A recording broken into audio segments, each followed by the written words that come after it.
Hello friends, welcome to সোমার sweet kitchen. আজ আমি আপনাদের অত্যন্ত সহজ পদ্ধতিতে জিরা রাইস বানিয়ে দেখাবো। তো আসুন দেখা যাক। আমি এখানে ভাতটা আগেই করে রেখেছি। যতটা তাড়াতাড়ি ভাতটা করে রাখতে পারবেন ততই ভালো। একটু ঝরঝরে ভাত হলে ভালো হয়। তো একদম ভাতটাকে একদম আগে থেকে করে যদি আপনারা এরকম করে রেখে দেন তাহলে জলটা একদম শুকিয়ে যাবে, ঝরঝরে থাকবে ভাতটা। তো কীভাবে করছি তাহলে আসুন দেখুন। আমি কড়াটা গ্যাসে বসিয়ে দিয়েছি। এবার আমি এতে একটু হোয়াইট অয়েল ইউজ করব। এই রান্নাটা হোয়াইট অয়েল দিয়েই হবে, কোনো মাস্টার্ড অয়েল হবে না, ইউজ হবে না এখানে। তো আমার যে পরিমাণ ভাত আছে সেই পরিমাণ অনুযায়ী আপনারা তেলটা ইউজ করবেন।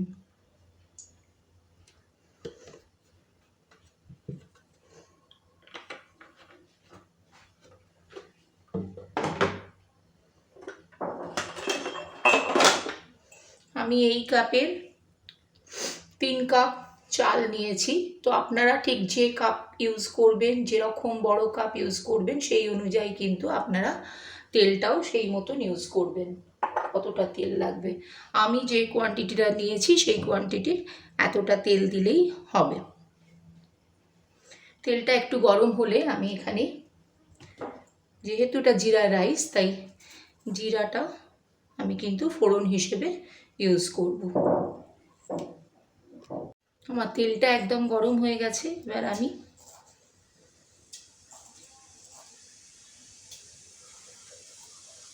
এই ছোট্ট চামচে আমি 4 চামচ জিরে দিলাম, যেহেতু আমার চালের কোয়ান্টিটিটা একটু বেশিই আছে এবং চামচটা আমার পুরো আইসক্রিমের স্পুন যেমন হয় সেই রকম, খুবই ছোট।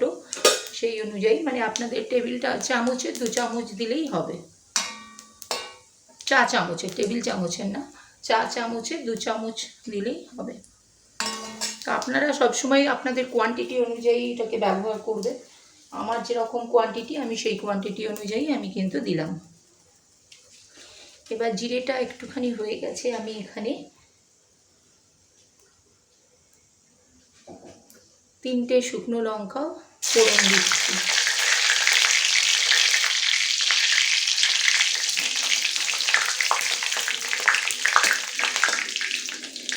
তা একটুখানি লালচে করে ভাজতে হবে। দেখুন এটা একদম লালচে করে হয়ে গেছে ভাজা। এবার যে কোয়ান্টিটির আপনারা চালটা নেবেন, ভাত করবেন, সেই অনুযায়ী কিন্তু নুনটাও দেবেন। আমি আগে নুনটা যদি একটু মিশিয়ে নেওয়া যায় তাহলে কিন্তু ভাতের সঙ্গে খুব ভালোভাবে সেই নুনটা মিশে যাবে। তো আমি আমার কোয়ান্টিটি অনুযায়ী কিন্তু নুনটা আগে থেকে দিয়ে দিলাম। তারপর যদি একটু লাগে সেটা অ্যাডজাস্ট করা যাবে পরে।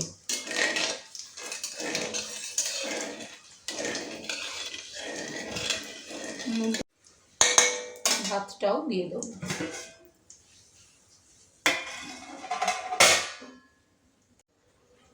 এবার এর সঙ্গে দেখুন আমার হয়ে গেছে সব।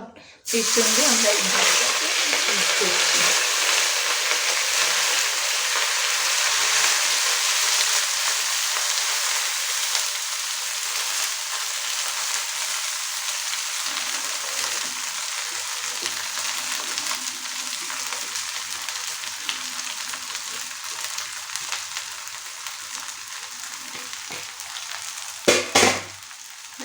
ভালো করে ওপর নিচ করে নিতে হবে। খুব সুন্দর একটা গন্ধ বেরোবে। এরকম করে নাড়িয়ে যেতে হবে, খুব ভালো করে এটাকে একটু ভাজতে হবে ওপর নিচ করে। দেখুন আমার এটাতে একটুখানি নুনটা কম হয়েছিল, তাই আমি একটুখানি অল্প নুন এখানে দিয়ে এই টেস্টটাকে একটু অ্যাডজাস্ট করে নিচ্ছি। আপনারাও যদি দেখেন যে প্রথমে নুন দেওয়ার পর একটুখানি পরে নুনটার কম বেশি হচ্ছে, তো আপনারা একটু টেস্ট করে দেখে নেবেন যে কি নুনটা কি হয়েছে। তো সেই মতন আপনারা এটাকে অ্যাড করতেও পারেন। আর প্রথমে তেলে এটা দিয়ে দিলে কি হয়, সুন্দর করে ভাতের সঙ্গে এই নুনটা কিন্তু মিশে যায়। দেখুন আমার এটা কিন্তু পুরোপুরি রেডি হয়ে গেছে। আর দেখতেও কত সুন্দর লাগছে, আর গন্ধটাও কিন্তু খুব সুন্দর বেরোবে। জিরে আর শুকনো লঙ্কার একটা আলাদা স্মেল থাকে, যেটা খুব সুন্দর একটা স্মেলটা থাকবে। আর এটা খেতেও, দেখুন বন্ধুরা, আমার এই অত্যন্ত সহজ জিরা রাইস রেসিপিটা রেডি হয়ে গেছে। এটা যেহেতু পুরোপুরি নিরামিষ রান্না, ভেজ আইটেম, তাই এটা আপনারা পুরো ফুলকপির রোস্ট দিয়ে কিন্তু ট্রাই করতে পারেন, খুব ভালো লাগবে। আমার এই সহজ রেসিপিটা যদি আপনাদের ভালো লেগে থাকে অবশ্যই লাইক, শেয়ার আর কমেন্ট করতে ভুলবেন না। আর নতুন বন্ধুরা আপনাদের কাছে সাবস্ক্রাইব করার অনুরোধ রইল। পরের কোনো সুন্দর রেসিপির সাথে আবার আপনাদের সঙ্গে কথা হবে। থ্যাংক ইউ সো মাচ সম্পূর্ণ রেসিপিটা